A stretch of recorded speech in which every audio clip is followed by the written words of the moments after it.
Bonjour et bienvenue à l'EBCRS. On a un autre message sur le christianisme. En fait, on était beaucoup en apologétique, en connaissance technique. C'est important d'avoir de la connaissance. C'est important de grandir en connaissance. Le Seigneur nous en parle dans les Écritures. On va toucher cette partie-là dans le message de ce matin.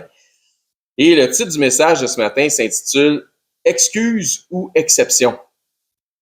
Et on va commencer à lire par le chapitre 5 dans l'Évangile de Luc. Luc 5, verset 17, on commence là. Donc, un jour où Jésus enseignait, des pharisiens et des docteurs de la loi étaient là, assis, venus de tous les villages de la Galilée. Il y avait du monde. Il y avait du monde à la messe, comme on dit. De la Judée et de Jérusalem. Et la puissance du Seigneur se manifestait par des guérisons. Donc, et voici des gens portant sur un lit un homme qui était paralytique, cherchait à le faire entrer et à le placer sous ses regards. Comme ils ne savaient pas par où l'introduire, à cause de la foule, ils montèrent sur le toit et ils le descendirent par une ouverture avec son lit, au milieu de l'assemblée, devant Jésus. Voyant leur foi, Jésus dit, « Homme, tes péchés te sont pardonnés. » Donc, il y avait des gens qui étaient là, ils se faisaient beaucoup de miracles, de guérisons, ça démontrait la puissance du Seigneur.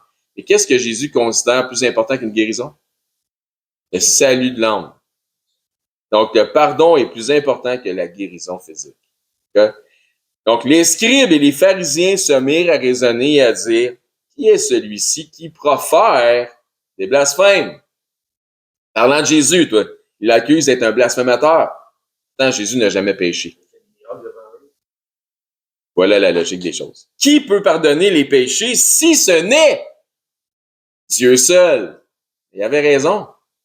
Qui peut pardonner les péchés si ce n'est Dieu seul? Jésus, connaissant leurs pensées, prit la parole et leur dit, « Quelle pensée avez-vous dans vos cœurs? Lequel est plus aisé de dire, tes péchés te sont pardonnés, ou tu vois aucune évidence physique de la manifestation du miracle? Ou de dire, lève-toi puis marche, où tu vois une évidence physique. » Encore une fois, ces gens-là devaient voir pour croire. Or, afin que vous sachiez que le Fils de l'homme a sur la terre le pouvoir, parce qu'il est le Tout-Puissant, le pouvoir de pardonner les péchés, je te l'ordonne. Dit-il au paralytique, lève-toi, prends ton lit et va-t'en chez vous. Donc, si vous avez mis votre confiance en Jésus-Christ comme Seigneur et Sauveur parce que vous avez reconnu votre condition de pécheur, Dieu a vu votre foi et vous a pardonné. Et à l'instant, il se leva en leur présence et il prit le lit sur lequel il était couché. Il s'en alla dans sa maison, glorifiant Dieu. Tous étaient dans l'étonnement et glorifiaient Dieu, remplis de crainte. Ils disaient, nous avons vu des choses aujourd'hui qui sont des choses étranges. Alors, on a passé les 2, peut-être même les 3 dernières semaines à parler pas mal de la croix chrétienne. Encore une fois, c'est une question de chercher des connaissances. On en sait plus sur le sujet. On a parlé de son symbolisme qui annonce à tous l'évidence d'un lien associé à l'histoire de Jésus-Christ. Nous sommes toujours dans l'histoire de la chrétienté, donc tout ce qui concerne la progression de la chrétienté. Puis à partir de l'Église primitive, les multiples persécutions, les saintes écritures, on a vu ça, on a vu les martyrs, on a vu la paix éventuellement qu'ils ont obtenue suite à ce que je peux appeler la persévérance des saints. Ils ont persévéré malgré toutes les tribulations, toutes ces choses-là. Donc les menaces.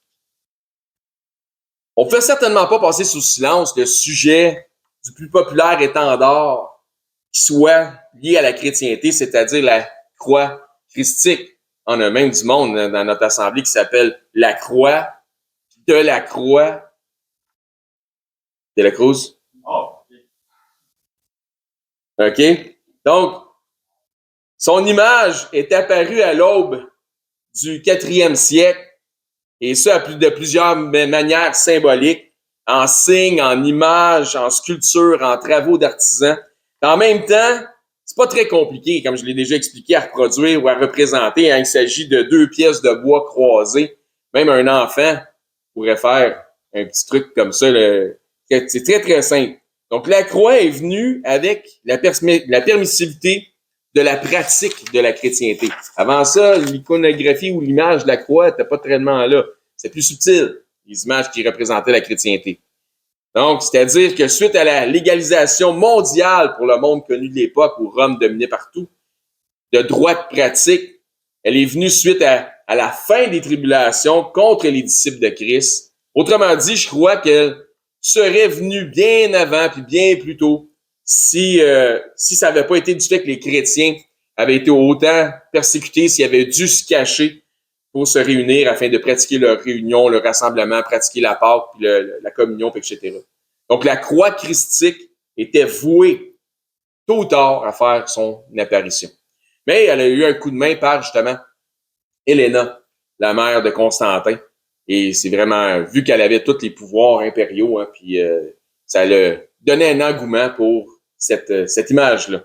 Donc, pendant plus de 3 siècles, de par l'évidence de ce qu'elle représente, elle aurait été un sujet, si ça avait été le cas, ça aurait été un sujet de persécution supplémentaire. Ça aurait été tellement évident que les chrétiens, tu sais, une colombe ou un petit poisson, c'est moins évident que ça s'identifie au christianisme. Mais la croix, elle ment pas. Donc, ça aurait été probablement une question de vraiment persécution supplémentaire que d'afficher un effigie, un étendard de la croix pendant ces périodes noires-là pour les chrétiens. Donc, je crois qu'en fait, c'est plutôt par prudence que la croix n'avait pas encore fait son image en tant qu'étendard au niveau du christianisme. Même chose, il y a certains pays, c'est interdit de se réunir comme chrétien. En Algérie, par exemple, tu n'as pas le droit de te réunir comme chrétien. Donc, tu as des bâtiments avec une croix dessus, pas très prudent. Non, il y a d'autres places, tu sais. Écoute, la persécution au Pakistan est incroyable. C'est hallucinant. Donc, on est bien ici, mais on parle de ces choses-là aujourd'hui.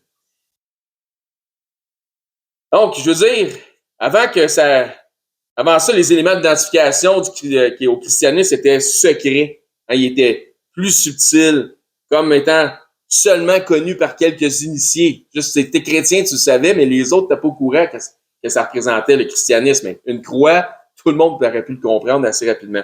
Donc, des éléments qui faisaient partie de manière récurrente des histoires des évangiles, mais jamais aussi évident que la croix pouvait l'être. La croix est évidente puisqu'elle est au centre du message de l'évangile de Jésus-Christ. Ainsi donc c'est important de garder un certain symbolisme sans que ça devienne de la relique païenne, c'est ce que je veux dire.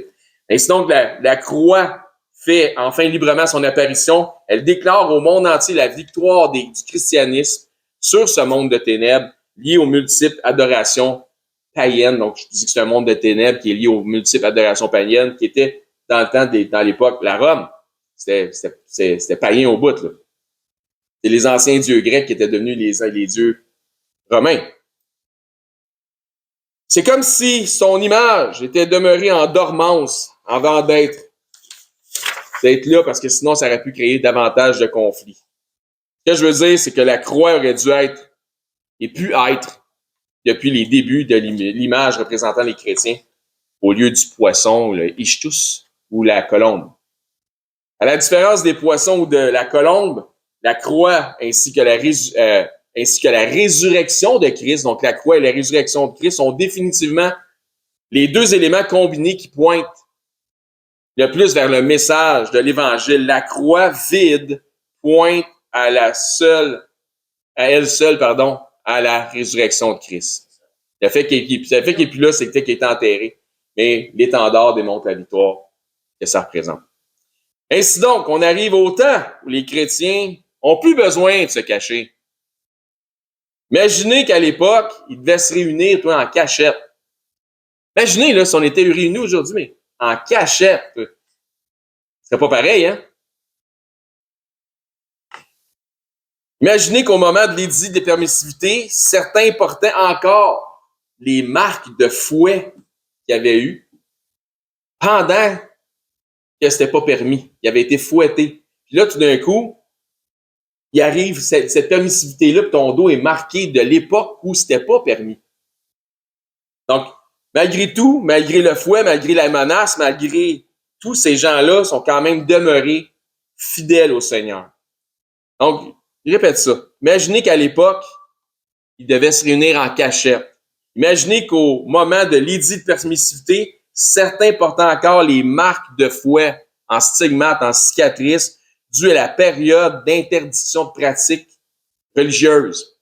Malgré tout, malgré le fouet, malgré la menace, ces gens étaient quand même demeurés fidèles au Seigneur. Puis je l'ai répété parce que c'est important qu'on comprenne juste ce que je viens de dire. Parce que si ça nous arrivait nous autres, qu'est-ce qu'on ferait? Et quand tu dis sont demeurés fidèles au Seigneur, malgré le fouet, malgré les menaces, malgré les persécutions, posez-vous la question, comment? Qu'est-ce qu'il a fait? C'était quoi faisant en sorte qu'il démontrait cette fidélité-là? Comment sont-ils demeurés fidèles? Ils ont vécu la persécution, la menace, la mort de leurs bien-aimés, ceux des êtres qui leur étaient chers. On n'a rien vécu de ça là, concernant notre droit de pratique, notre liberté de pratique religieuse. Puis du jour au lendemain, pouf! La nouvelle se répand comme quoi que tout ça, c'est fini, c'est changé. Tu sais, t'as encore des cicatrices dans le dos parce que t'as été fouetté à cause de ça. T'as quelqu'un que tu connais qui a été probablement décapité ou crucifié à cause de ça, ou donné au lion, peu importe, au fauve. T'as eu du monde que tu connais qui ont perdu leur bien, puis tu te dis, c'est-tu vraiment fini? On a passé à travers. On est resté fidèle au Seigneur. On a passé à travers ça. Donc, la transition a subi une plus grande progression puis dans un temps qui a été assez court. Donc, ça s'est fait dans un laps de temps rapide, en persécution à outrance. Après ça a été relâchement dû à des conflits politiques. Après ça a été un édit de tolérance, puis après ça, un édit de permissivité, puis ça fait boum, boum, boum, boum. Donc, avec tout ce qu'ils avaient subi, certains devaient avoir peine à croire que c'était, comme je dis, enfin terminé. C'est pas certain si un des facteurs contribuant à ce que Constantin choisisse de donner un lousse ou un répit à la chrétienté, voire même qu'il démontre de l'intérêt, sinon au minimum de la sympathie pour les chrétiens, c'est pas certain que ça soit pas pour aller dans le sens des tendances de sa mère. Sa mère, c'était pas une femme populaire. Lui était populaire par son père. Mais la femme qui était populaire par rapport à son père, c'était une autre femme. Elle, c'était comme une concubine. C'est comme une fille qu'il avait rencontrée dans un bar. Tu vois? C'était pas mal ça, la mère de Constantin, Helena. C'est ça. C'est une aubergiste. Aubergine? Non, vas-y. Donc, c'est possible qu'il était au courant des tendances que sa mère avait ou que sa mère était probablement ce qu'on appelle une crypto-chrétienne à l'époque des persécutions. Donc, chrétienne, mais cachée en dessous d'une roche. Crypto-chrétienne. C'est possible que les tendances religieuses d'Helena aient influencé Constantin. C'est une opinion personnelle, parce que c'est une option potentielle que malheureusement l'histoire ne nous décrit pas clairement. C'est purement spéculatif de ma part de vous dire que ça se peut que. C'est ça que c'est juste une potentielle. Mais je me dis que c'est une possibilité puisque l'histoire de la conversion d'Helena est pas très claire. Non seulement elle est pas claire, mais ça a été subi puis intense, son affaire. Et c'est comme, elle est sortie de là, aussitôt que son fils ait pris le pouvoir, elle est sortie comme chrétienne, mais puissamment, là. Vraiment, beaucoup, très fort. Helena semble du jour au lendemain, liée au pouvoir que son fils offre, devenir une des disciples les plus zélés de l'Empire. C'est comme si elle attendait depuis longtemps le moment de pouvoir crier sur tous les toits son allégeance à Christ. Elle s'implique tellement en temps, en dévotion, en œuvre, en financement, etc. Certains disent d'elle que son ministère, parce que c'est comme si elle avait un ministère, qui était pratiquement apostolique. Non pas qu'elle était comme si c'était au rang des apôtres, mais plus au rang d'un peu comme ceux qui accompagnaient Paul, comme Barnabas, par exemple. C'est ce que certains disaient d'elle. Pour avoir du zèle, Helena en avait beaucoup. Elle avait une connaissance peu En fait, ce que je veux dire, c'est que je pense pas qu'elle avait une connaissance très approfondie des Écritures, par exemple. Je pense pas. Elle agit certainement avec du zèle, mais avec une connaissance limitée, mais elle agit. Elle prend action. Elle sait pas grand-chose, peut-être, mais en tout cas, elle n'a pas l'air à savoir tout ce qu'il avait besoin de savoir. Ouais, il y a quelque chose, il y a un zèle. Il y a un zèle qui manque de connaissance, mais il y a un zèle. Mais son cœur est à Christ. Oh oui, toutes ces choses-là, on connaissait déjà toutes ces, tous les livres divinement inspirés avaient tous déjà été mentionnés, étudiés, su, connus. Donc, son appétit pour les reliques, par exemple, était certainement pas nécessaire ou pas nécessairement utile non plus. Ça a plutôt ouvert la porte au culte des objets, qui va éventuellement ouvrir la porte au culte des représentations et des statues de plâtre. Mais, comme je dis, elle avait du zèle, puis elle a agi. C'est pas de sa faute tout ce qui est arrivé après. Je veux dire, c'est pas... Ben, ça ouvre une porte. C'est ça l'affaire. Tu sais, des fois, tu fais quelque chose de pas correct. Mettons sur 100%, tu as 50% de pas correct. L'autre génération après tout va en faire un autre 25% de plus. Il va être rendu à 75% de pas correct. C'est tough. Bon, cette idée de collectionner des reliques lui vient, je crois, ça lui venait du fait que le Seigneur n'avait pas encore réformé sa pensée. Je veux dire, ça lui venait certainement de son passé idolâtre dans l'idolâtrie romaine. C'était quelque chose d'avoir des statues de plâtre ou des trucs de même, c'était commun dans l'idolâtrie romaine. Elle avait probablement associé une méthodologie cultuelle, et non pas culturelle, faites attention, mais cultuelle, païenne, à sa nouvelle relation avec le seul vrai Dieu. Puis elle avait pris un peu ce qu'elle avait connu du passé, puis qui, pour elle, faisait du sens, puis elle l'avait associé à sa nouvelle religion, si vous voulez, ou en fait, sa relation avec le seul vrai Dieu. C'est pas même différent aujourd'hui. Les gens ont depuis longtemps entendu parler de Christ, mais c'est pas parce que tu en as entendu parler que tu sais nécessairement comment te comporter dans sa présence. Ça peut être intimidant d'être en présence de Jésus. N'est-ce pas? Oui, comment tu te sentirais? C'est ça, exactement. Ça. Mais c'est une bonne chose que de ne pas savoir comment se comporter dans la présence de Jésus. C'est pas une mauvaise chose parce que Christ nous accepte tels que nous sommes. Il n'y a rien à faire sinon croire en lui afin de venir vers lui ou de venir à lui. Il te prend tel que tu es. Le paralytique, il l'a pris sur son lit. Il prend tel que tu es. C'est dans la suite des choses que Christ, Dieu, veut réformer ta pensée. Autrement dit, ne change rien pour venir à Christ. Attends pas de dire, ouais, mais je vais améliorer ma vie, puis après ça, je vais confesser le Seigneur Jésus. Je comprends là, que Jésus, c'est Dieu, puis que c'est le Seigneur, puis que c'est le Sauveur, mais je suis pas prête à vraiment confesser Jésus parce que j'ai trop d'affaires dans ma vie. Fais pas ça. Et ouais, c'est un péché, c'est ça. Jésus, il envoie des hommes faire devenir des pêcheurs d'hommes qui sont des pêcheurs. C'est juste l'accent qui change sur eux. Donc, autrement dit, change rien pour venir à Christ, mais sache que si tu viens à lui, Christ opérera des changements en toi. Encore une fois, ne change rien pour venir à Christ, mais sache que si tu viens à Christ, Christ opérera des changements en toi. Comme ça nous le dit dans Colossiens 3:10, et ayant revêtu l'homme nouveau, donc première chose, ayant revêtu l'homme nouveau, ça c'est étape numéro 1, qui se renouvelle, ça c'est une progression, dans la connaissance selon l'image de celui qui l'a créé. Donc, je répète ça. Ayant revêtu l'homme nouveau, donc on est une nouvelle créature, hein? Ayant revêtu l'homme nouveau qui se renouvelle dans la connaissance selon l'image de celui qui l'a créé. Ayant revêtu l'homme nouveau, ça c'est première étape. Change rien. Tu revêts l'homme nouveau et qui se renouvelle. Ensuite, il y a une progression qui va être là. Dieu va faire opérer les changements en toi. Il se renouvelle comment? Dans la connaissance. Donc, j'espère que quand vous venez ici, vous venez pour apprendre. Obtenir de la connaissance. On essaie de vous en donner, en tout cas. Ainsi donc, un peu comme Helena, les gens viennent à Christ et peuvent parfois encore avoir des tendances ou des réflexions qui sont mondaines ou qui sont dues à un certain vécu. C'est normal. Ça fait partie de la vie. Là. On comprend ça. On ne peut pas imposer les standards de la perfection à qui que ce soit, et encore moins aux nouveaux venus en Jésus-Christ. Fait du sens? C'est pas... Ouais, c'est ça. C'est pas moi.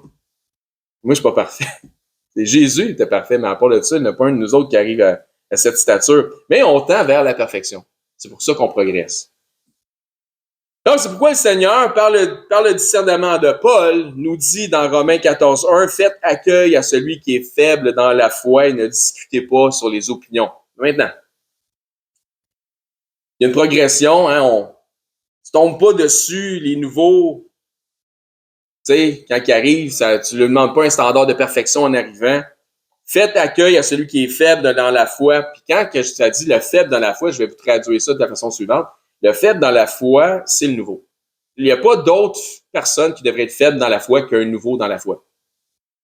Parce que les autres, comme ça nous dit dans l'Hébreu, devraient être forts dans la foi depuis le temps, à cause de la connaissance qu'ils ont eue. Et la connaissance, quand tu l'as, il faut que tu la mettes en pratique pour faire quelque chose avec, pour que ça puisse devenir un acquis. Ça fait du sens? Donc, habituellement, ceux qui sont là depuis le temps, en connaissance, devraient être forts dans la foi. Ils n'ont pas d'excuses. C'est ce que Hébreu nous explique. Donc, tombe-y pas dessus au nouveau. Laisse-y du temps afin que le Seigneur lui manifeste ses attentes, puis qu'à un moment donné, que ça m'assère, puis que la personne se transforme. On ne va pas exiger des standards de perfection spirituelle et divine, une compréhension totale à quelqu'un qui vient d'arriver dans la chrétienté. Donc, laisse le temps au Seigneur de faire son œuvre afin qu'il réforme, transforme sa pensée. Donc, je crois pas qu'Helena avait voulu mal faire, comme on disait, en collectant des reliques, plus particulièrement, je dirais, de fausses reliques. C'est pas mal ça, mais comme je dis, c'était une question de zèle. Je crois simplement qu'elle n'avait pas reçu l'éducation biblique au sujet de ce que ça représente. Il faut dire aussi qu'elle était avancée en âge. Et probablement, elle est peut-être décédée sans jamais avoir eu l'occasion que quelqu'un lui transmette cette éducation sur concernant son zèle, puis concernant les reliques, puis ces choses-là. Donc, dans son zèle, elle avait fait construire un bâtiment qui s'appelle aujourd'hui l'Église du Saint-Sépulcre, qui a été restaurée en 2016. Selon certains historiens, Helena aurait convaincu son fils, qui est Constantin Ier, d'envoyer un architecte à Jérusalem pour y détruire un temple qui avait été construit par Adrien, donc un temple d'idolâtrie romaine, afin de se faire construire l'église du Saint-Sépulcre, parce que l'endroit, selon elle, était lié au véritable endroit où avait eu lieu l'ensevelissement du Christ. Je peux pas dire que je suis contre la destruction d'un temple d'idole. Et je peux pas dire non plus que je suis contre le fait de construire un lieu de rassemblement pour les chrétiens. Et je peux pas dire que je suis pour l'aménagement d'un lieu lié à une relique, comme si le tout allait amener les croyants qui allaient se rendre là à une épiphanie spirituelle. Écoutez, scellé du Saint-Esprit, t'as pas besoin nécessairement quelque chose de plus, là, tu sais. Donc, je crois pas qu'il y a quelque chose de foncièrement spirituel dans tout ce qui est lié aux reliques religieuses. Puisque ça nous dit dans Actes 7:48, ça nous confirme là en une réalité de tous les temps, passé, présent, futur, le Très-Haut n'habite pas dans ce qui est fait de main d'homme. Le Très-Haut n'habite pas dans ce qui est fait de main d'homme. C'est la Bible, ça? C'est peut-être pas mal vrai. Donc, ce que je dis, c'est qu'Helena, peut-être personne n'y avait dit, il n'y a aucune puissance dans le fait de prier devant le mur des lamentations, par exemple. Il n'y a aucune puissance dans le fait de prier devant le mur des lamentations. L'attachement aux reliques religieuses tend davantage vers la superstition que vers la foi. Encore une fois, Actes 7:48 nous dit « Le Très-Haut n'habite pas dans ce qui est fait de main d'homme. » Il n'y a aucune puissance dans le fait de prier devant le mur des lamentations. L'attachement aux reliques religieuses tend davantage vers la superstition que vers la foi. Et la superstition n'est pas de la foi.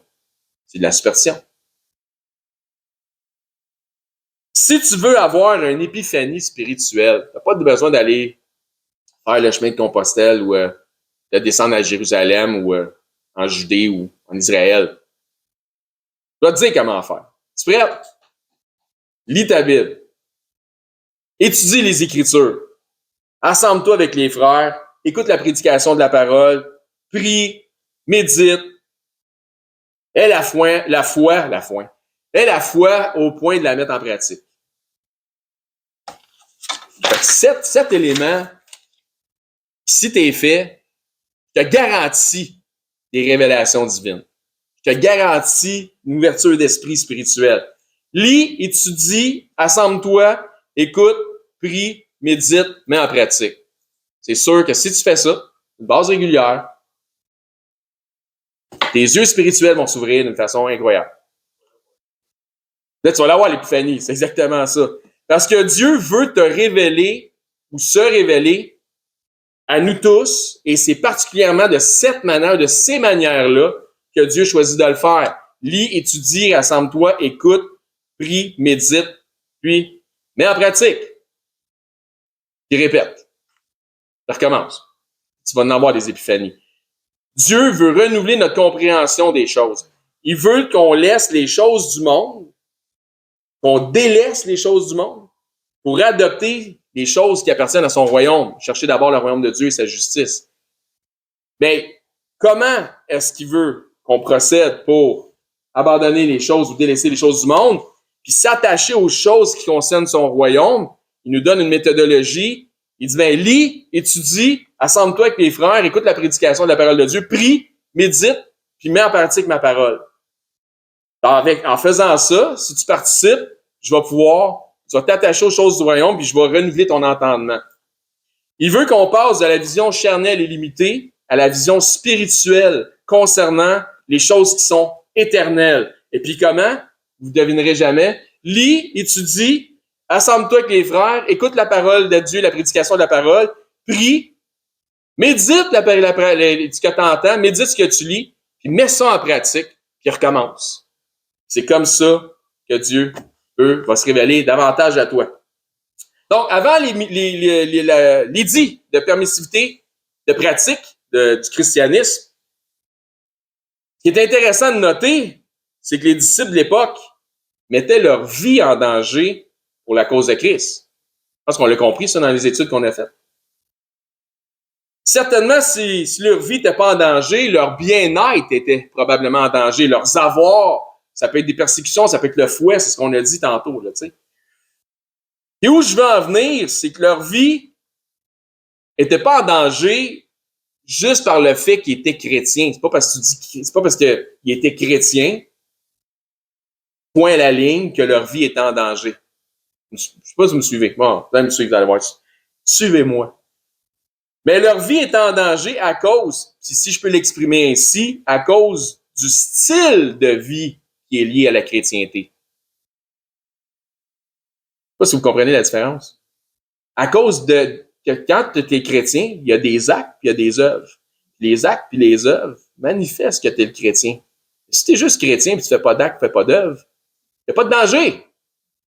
Il n'y en a pas de danger. Donc, il y a quelque chose qu'ils ont fait qui mettait leur vie en danger. C'est pas juste que j'ai confessé Jésus puis c'est tout. Là. Il y a quelque chose qui se passait qui mettait leur vie en danger. Puis il y a quelque chose qui était prêt à faire qui mettait leur vie en danger, puis ils le faisaient pareil. As-tu du sens? OK, good. Disons que c'était pas comme si certains qui se disent de Christ de nos jours. Pensez-y. Quelle est la raison fondamentale pour laquelle les chrétiens de l'époque ont été finalement persécutés?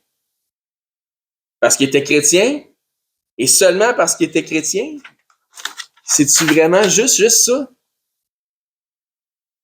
Plusieurs qui se disent de Christ de nos jours ne prennent même pas la peine de s'unir aux frères en Christ. Et où je veux en venir? C'est qu'une des raisons premières de leur persécution était le fait qu'ils s'obstinaient envers et contre tous à continuer à s'assembler. Encore une fois, une des raisons premières de leur persécution était le fait qu'ils s'obstinaient envers et contre tous à continuer à s'assembler ensemble, à se rassembler. C'est ça une église. C'était une base fondamentale liée au christianisme de l'époque, le rassemblement. Puis à l'époque, ça prenait deux permissions. Permission de religion, de pratique de religion, puis la permission de pouvoir te réunir dans un lieu donner pour pratiquer cette religion-là. Dans ces termes, les chrétiens de l'époque étaient doublement coupables de délit, mais par le rassemblement de l'Église, ils obéissaient à Dieu plutôt qu'obéir aux hommes. Est-ce que vous êtes d'accord? Laissez ça descendre un petit peu. Par le rassemblement de l'Église, malgré les menaces, ils obéissaient à Dieu plutôt qu'obéir aux hommes. Eux autres, en obéissant au Seigneur, ils se rassemblaient malgré les menaces et les persécutions. Bibliquement parlant, si tu as des menaces de persécution, tu te rassembles comme Église, est-ce que c'est biblique? Est-ce que c'était biblique pour eux autres de se rassembler, de s'unir ensemble, malgré toutes les menaces gouvernementales qu'il y avait? Est-ce que c'était biblique? Est-ce que c'était selon la volonté de Dieu, autrement dit? La réponse est oui. De nos jours, il y a une sorte de chrétiens qui pensent qu'ils peuvent être dans l'obéissance à la foi en demeurant seuls à la maison sans jamais fréquenter une assemblée. Le rassemblement, c'est primordial. Philippiens, chapitre 2. Dans le sens que s'ils étaient tous demeurés chez eux tranquilles en se disant « Ben, je suis sauvé, j'ai pas besoin d'aller à l'église, puis de me rassembler avec les frères, bon ben, à ça, il me reste juste à mourir et d'aller au ciel. » Ça n'aurait fait aucune vague. Hein? Ouais, pas mal. Exact. C'est drôle ça. L'union fait la force. C'est exactement ça. Donc, ça n'aurait fait aucune vague. S'il n'y a pas d'union, il n'y a pas de persécution. Suivez-vous? S'il n'y a pas d'union, à la base de tout, je vous dis pas qu'ils ne sont pas allés chercher des chrétiens chez eux, mais à la base, s'il n'y avait pas d'union ou de réunion, il n'y avait pas de persécution si tout le monde reste chez eux et personne ne fait rien avec ça. Il y a quelque chose. Même s'il y avait juste évangélisé un petit peu, la grande raison des persécutions, c'est l'union. Philippiens 2, verset 1. Si donc il y a quelque consolation en Christ. Est-ce qu'il y a de la consolation en Christ? Avec le si, le conditionnel, si est bon. S'il y a donc quelque consolation en Christ, s'il y a quelque soulagement dans la charité, est-ce qu'il y a du soulagement ou il devrait y avoir du soulagement dans la charité? On devrait la sentir, cette charité. S'il y a quelque union d'esprit, il y a quelque compassion et quelque miséricorde. Hein, on devrait avoir une union d'esprit, de la compassion et de la miséricorde les uns envers les autres parce qu'on est tous des frères et des sœurs en Christ. Donc, Paul ajoute en disant « Rendez ma joie parfaite, ayant un même sentiment, un même amour, une même âme, une même pensée. » Donc, un même sentiment, il parle de quoi? Il parle d'unité.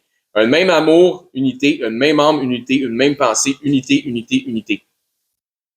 Pensez-vous que Paul est au diapason en disant ça avec Dieu dans cette idée de joie parfaite? Quand il dit « Rendez ma joie parfaite », hein, s'il y a quelque consolation en Christ, s'il y a quelque soulagement dans la charité, quelque union d'esprit, quelque compassion, miséricorde, etc.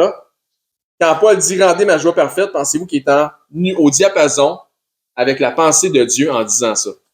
Rendez ma joie parfaite. La réponse, c'est oui. Pas d'union, comme dans union d'esprit, comme dans pas de réunion, voudrait dire aucune de ces choses mentionnées ici par Paul. S'il n'y a pas d'union, pourquoi Paul parlerait de ça? S'il n'y a pas de réunion, s'il n'y a pas de rassemblement, pourquoi Paul parlerait de ces choses-là? Il ne peut pas parler d'union d'esprit s'il n'y a pas de réunion. Il ne peut pas parler d'avoir un même sentiment, un même amour, une même âme, une même pensée si tout le monde reste chez eux. Ça fait aucun sens, OK? Donc, l'union est importante. La réunion est importante. Donc, pas de même amour, pas de même âme, pas de même pensée, etc. Pas de même grand-chose, pas d'union, pas de rien, puis de rien pantoute. Ça va? Pour ceux qui nous écoutent en France, pantoute, ça veut dire du tout. Pas de persécution parce que, pas vraiment, de vie pieuse. Vous savez qu'une des formes de la piété, ça passe par le rassemblement. Donc, c'est un grand gain que d'avoir la piété, que ça nous dit dans les Écritures. Hein? Une des formes de pratique de la piété, c'est le rassemblement. On va voir ça dans les Écritures. Parce que tous ceux qui voudront vivre pieusement en Jésus-Christ seront persécutés. Puis qu'est-ce qui les est arrivé? Eux autres, ils ont été persécutés. Pourquoi? Parce qu'ils voulaient vivre pieusement à Jésus-Christ. Puis une des façons de démontrer leur piété, c'était le rassemblement. Donc, une autre version traduit pieusement à unis à Jésus-Christ. Donc, tous ceux qui voudront vivre unis à Jésus-Christ seront persécutés. La piété, la véritable piété par l'obéissance est une des choses que les disciples de l'époque avaient vraiment bien compris. Dans leur piété pour laquelle ils ont été persécutés, ils avaient compris que les réunions, c'était important, puis ils ont même au point d'être persécutés pour le faire. C'est qu'une des demandes d'obéissance que le Seigneur avait à leur égard est la même pour nous aujourd'hui. Le rassemblement avec d'autres croyants fait partie d'une des disciplines à observer par les disciples. Encore une fois, la piété, la véritable piété, passe par l'obéissance.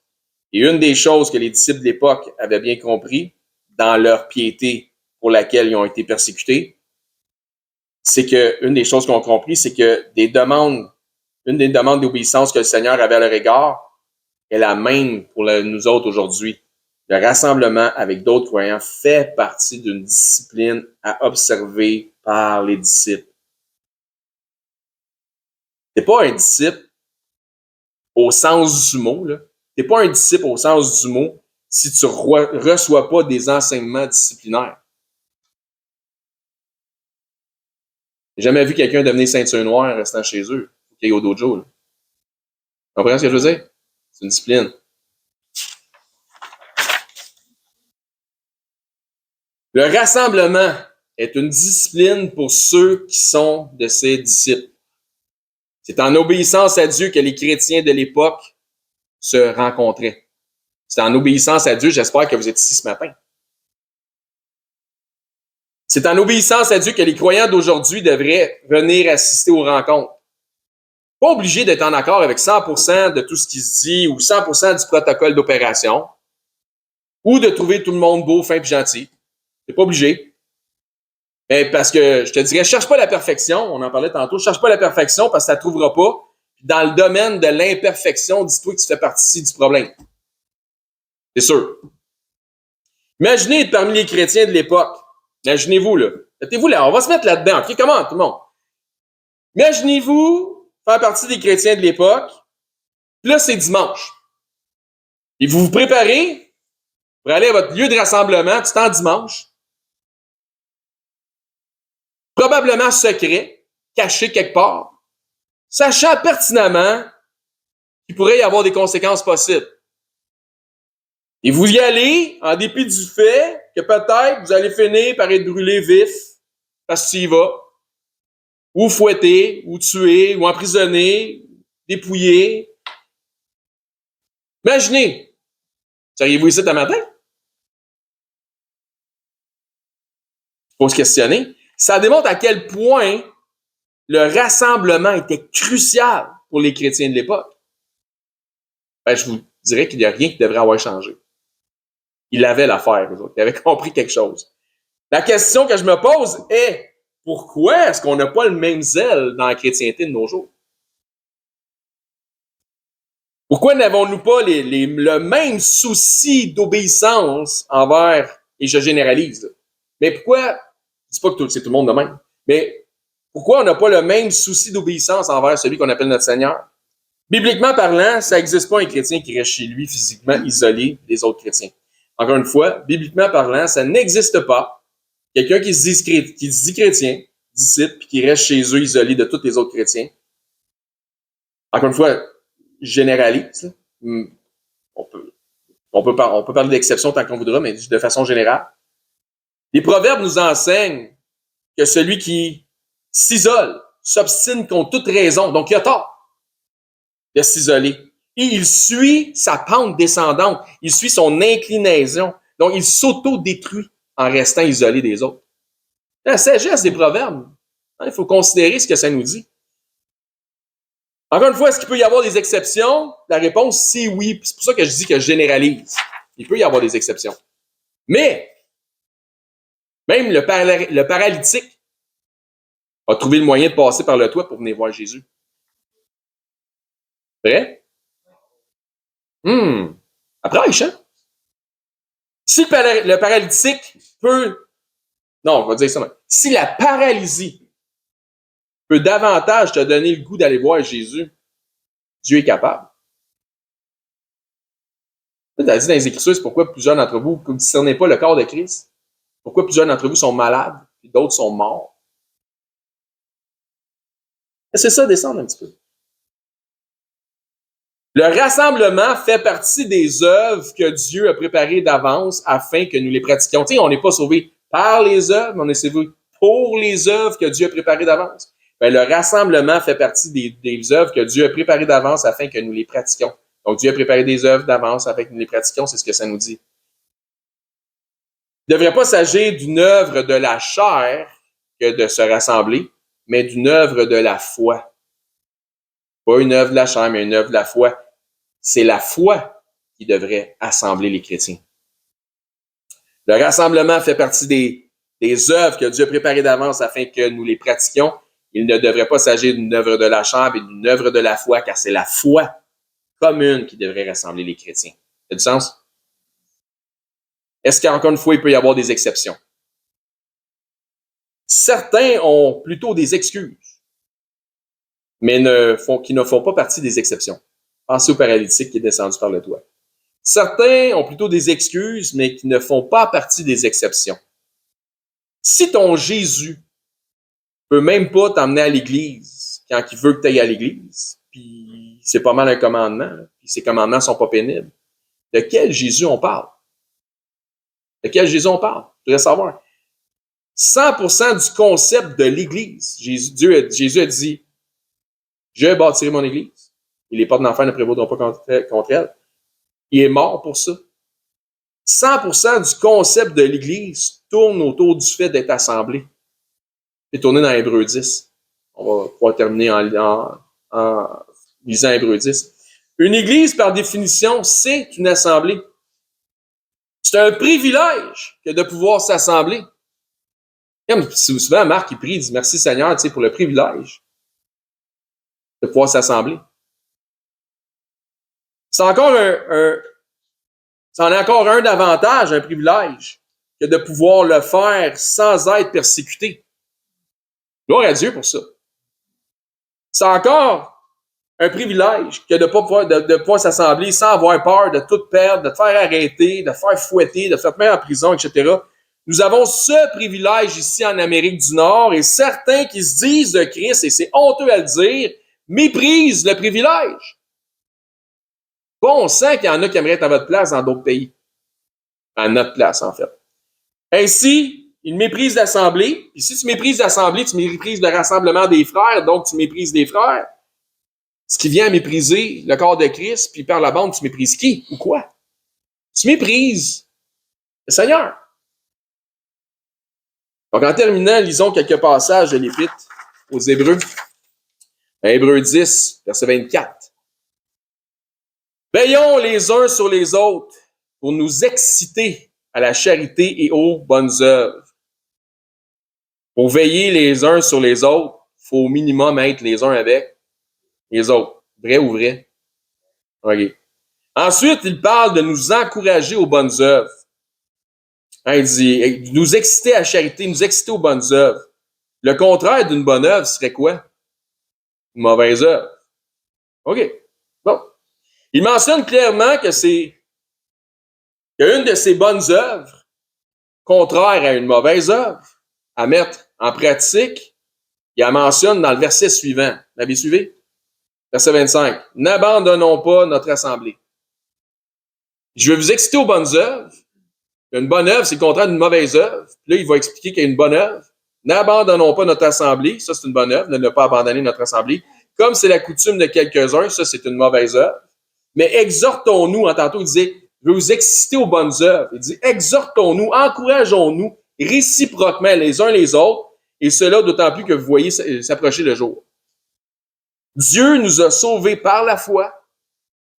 L'obéissance dans la foi devrait nous porter à mettre en pratique les œuvres de la foi.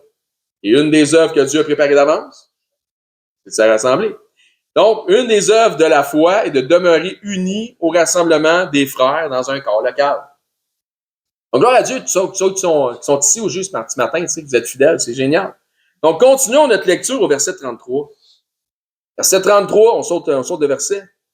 D'une part, vous avez été, d'une part vous avez été exposés comme en spectacle aux opprobres et aux tribulations, et de l'autre, vous associant à ceux dont la position était la même. Attends une minute. Il parle à une assemblée, une église qui ont déjà été exposés aux tribulations. Là. Ils sont encore ensemble, là. Ils n'ont rien changé. Est-ce que c'est moi? C'est juste moi qui vois ici qui leur dit que même à travers les opprobres et les tribulations, ils ont choisi de continuer de manifester une association parce qu'il dit vous associant à ceux dont la même position.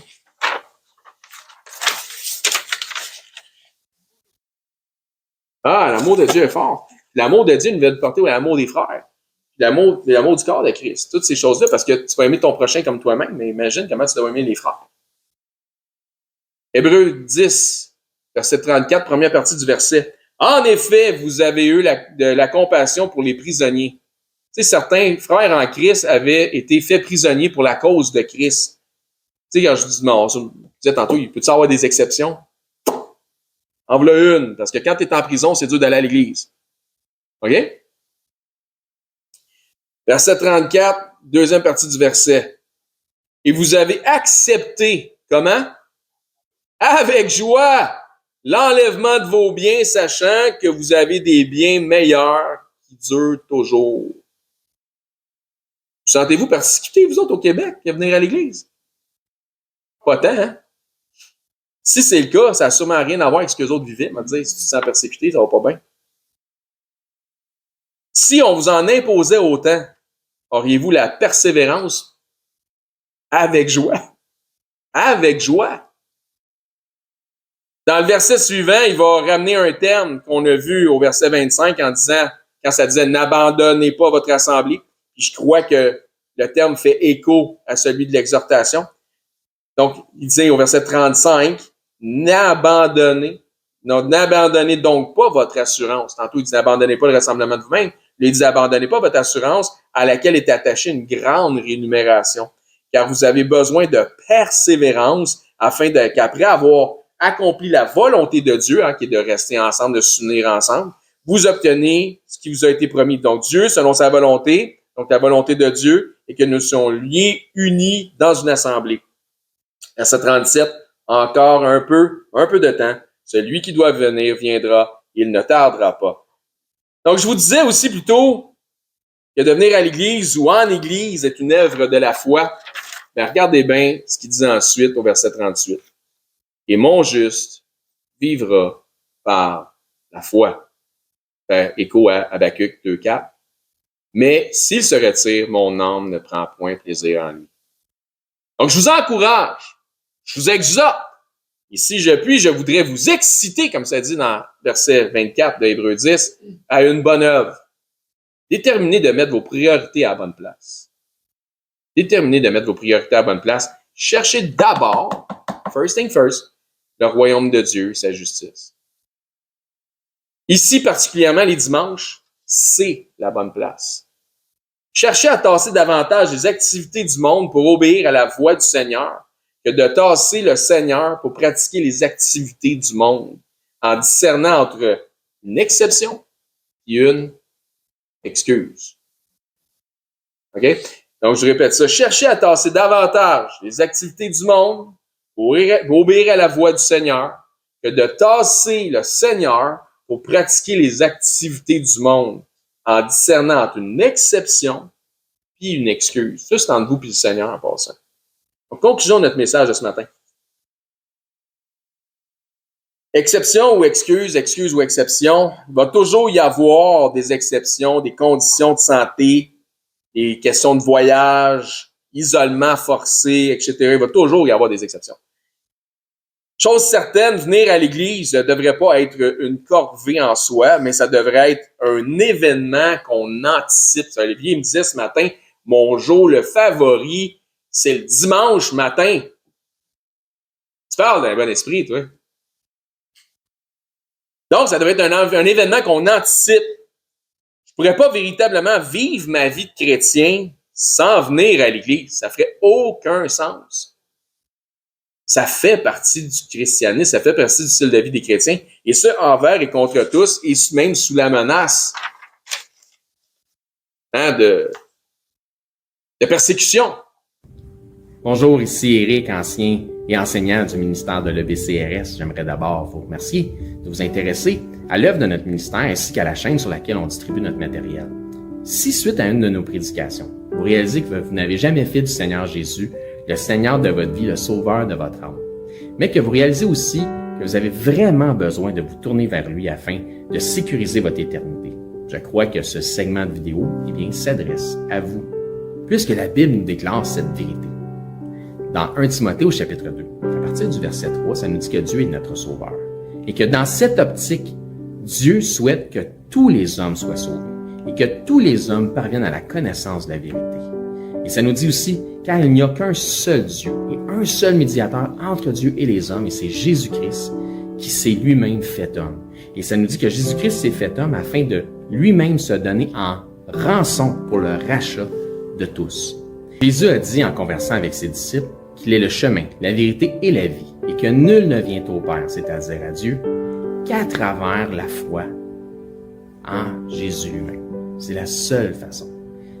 C'est ce que Jésus exprime aussi en partageant l'Évangile avec un homme d'un certain âge qui se disait lui-même très religieux. Dans l'Évangile selon Saint Jean, au chapitre 3 et verset 16, Jésus dit à cet homme « Car Dieu a tant aimé le monde, qu'il a donné son Fils unique, afin que quiconque croit en lui, donc met sa foi en lui, ne périsse point, mais qu'il ait la vie éternelle. » Donc la volonté de Dieu, notre Créateur, elle est claire. C'est que tous parviennent à la repentance en faisant le choix volontaire de croire par la foi le récit de l'Évangile de son Fils Jésus-Christ. Les informations qui nous sont transmises dans la Bible nous font comprendre que par nature, malheureusement, nous avons tous enfreint les règles de sainteté déjà établies par Dieu. Nous avons tous enfreint au minimum une des 10 lois, des 10 règles, des 10 commandements, mentir, prendre le nom de Dieu en vain, manquer d'honneur à nos parents, blasphémer, peu importe. Donc Dieu, dans sa perfection, qu'il ne peut renier, est 100% juste. Et puisqu'il est 100% juste, il doit nous juger selon la justice, et comme nous sommes tous coupables de péché et de transgression, nous méritons tous notre sentence. Mais bonne nouvelle, parce que Dieu, dans sa perfection, est aussi 100% miséricordieux et souhaite faire miséricorde à tous. Donc, Dieu nous tend la main afin de nous sauver du châtiment qui lui est réservé aux transgresseurs de sa loi. Jésus nous explique qu'un endroit terrible a été préparé pour Satan, le chef des anges déchus, des démons, un endroit de flamme, de regret, de tourment, de souffrance, etc. Et la réalité de l'enfer que Jésus nous explique, les raisons pourquoi c'est si effroyable, et que tous les attributs de Dieu, ils sont absents, puisque c'est tellement éloigné de Dieu. Tandis que Jésus dit à ses disciples qu'il est allé au ciel, dans la demeure du Père, pour nous y préparer une place. Dans cette place, le paradis céleste, étant auprès de Dieu, au contraire de l'enfer, étant dans sa proximité, nous y retrouverons l'ensemble des attributs que procure sa présence.